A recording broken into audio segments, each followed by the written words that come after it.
Well, this is great. We're live at Vive, and I'm really excited. We got the whole perspective here. We got Oren, a co-founder, founder at your. Please introduce yourself, just briefly. Hey, so I'm Oren. I'm the co-founder of Brook AI, and we're the remote care company. So we do remote care for chronic condition patients. And we got Brad. You're off. You bring a lot of insight from the therapeutics as well as the venture side. So glad you're here. A pleasure. Yeah. So Natera Ventures is investing in the future of medicines, and we really believe precision-based care has a lot of potential, has good opportunities moving forward, and we're interested in exploring companies in that space. Awesome. And I'm glad I have Alyssa here because we always need a doctor in the loop. That's right. Mm-hmm. Well, I'm Michael's sidekick, so I'm really happy to be here with everybody today. And Michael, when you say the live at Vive, I chuckle every time because it rhymes. So on all these podcasts, you see me smiling to start it off. So, Oren, let's hear a little bit more about your company. Sure. So, the main problem with people living with longitudinal conditions at home is the health happens every single day and not when they're necessarily at the provider office. And so the key question ultimately is how do we actually, give them the support and assistance they need as they're living with this condition on a day-to-day basis. So we do a lot of work in order to collect this information. We provide them devices to the home. We're going to connect them through an app that will bring us information from their phone. So we get quite a bit of information about what's going on a day-to-day basis. The prescribing provider is going to be the one telling us, hey, here's the condition, here's what's happening, here's what I'd like to see.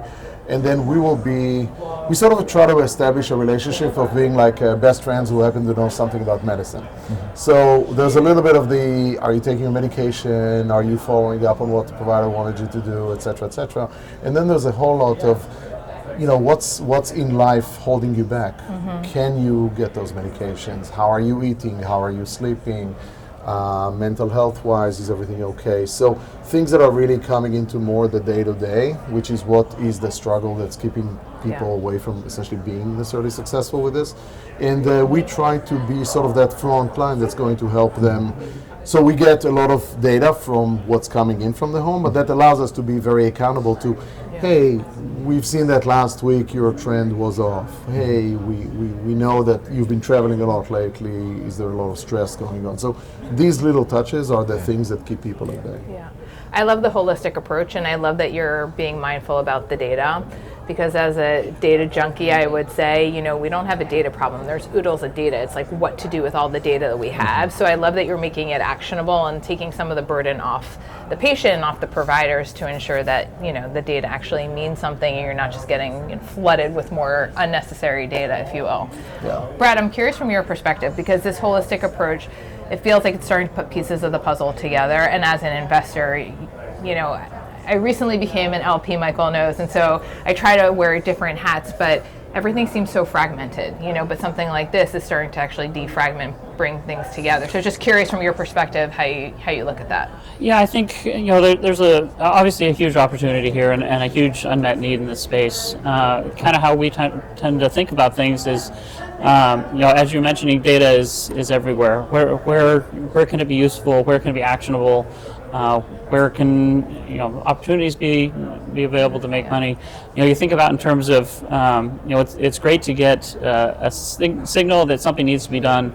What is a diagnostic without a therapeutic approach? You've got to have some sort of input to put back into the system. You don't want to just be giving people data and not letting them know what to do with it. And so trying to kind of invest in that space where we can provide more solutions that are actionable based on the data that's being produced. I'd love to know, as an entrepreneur, a co-founder with your company, what was your thesis, your kind of when you were going into and what you've learned and where has it evolved? I'd love to hear that sort of founder story. Oh boy, how long do we have? Exactly 7 minutes.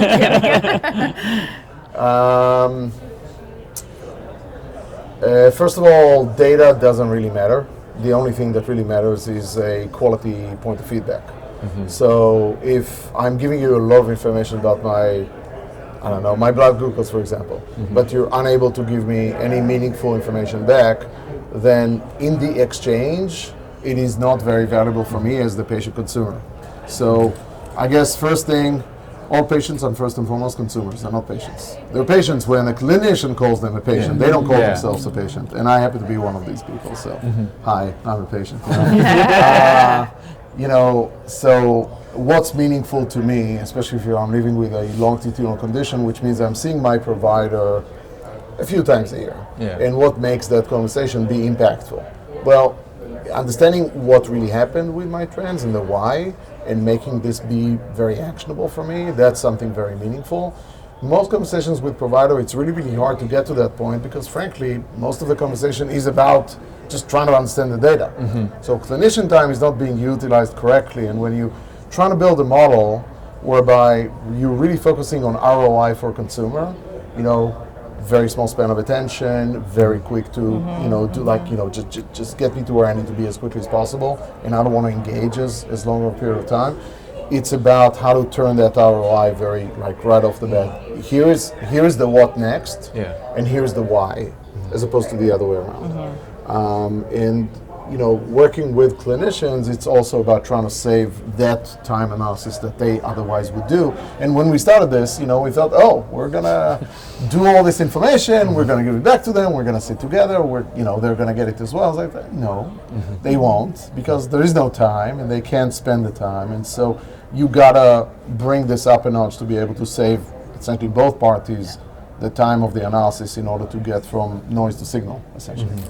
Yeah. Thinking ahead, questions for both of you. What's exciting to you in 25? And I almost said 24, but we are in 2025. So we're going to stick with 2025. I think Michael and I were talking earlier, it's like, oh, everything's going to be pointing towards AI. And now we're here, and everything's pointing towards AI. Sure. But as far as things coming down the pike, I'd just be curious what you're both excited about for this next year.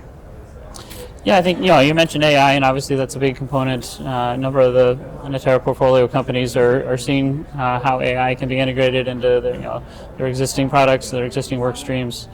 I think we mentioned it here. Precision medicine, I think, is going to continue and probably accelerate the pace that it's working at in terms of trying to get better response for patients. Just to provide that more information that's out there. Genomics is points to that. There's just so much more information that we can collect on patients to provide for founders like we have here to really create those businesses to take advantage of that. For me, I've been beating the AI drum for I don't know how many years right now. So the fact that everybody's now willing to buy, that's great, because now I don't need to explain it as much as I had to in my previous years. Okay, great. But in the end of the day, that's the means to an end. What's the end? For me, the end is, in the US, preventive medicine is not well capitalized, is the bottom line. And that has changed and started to change more dramatically over the course of the last 4 years. So preventive medicine is well better capitalized today from what it used to be, because CMS essentially said, okay, we figured it out, we understand, we're going to publish our studies, and we're going to be able to put dollars aligned with that, as long as you guys can do this correctly. Commercial, paid attention, and now more and more states are coming into the game as well. So I used to go into a clinic setting where I was like, okay, how many patients can we do this for? Yeah. And the number used to be too small for this to be meaningfully, working for both parties. Now the numbers are becoming a lot bigger, which means that, from a capitalization perspective, we don't have a problem deploying these models. And I think in healthcare, in the end, we all want to do great with every one single patient. But from a model perspective, if we don't have the capital means, it's really hard to take a dent at this. So now for the first time, we can genuinely take a dent at this, and that makes me excited. I like that. So now it's like scalable and realizable, with the technology and the cost. Yeah. Wow. Well, where do we go from here? I mean, this has been great. We were so glad you came on. Any parting words as we're kind of wrapping up, Brad, that you want to at Vive that you're? Yeah, I mean, we're here at Vive. We're hearing some interesting presentations. Excited to see where other folks in the industry are headed, and what we can learn from them. Yeah. Live at Vive. Let's go. There, live at Vive.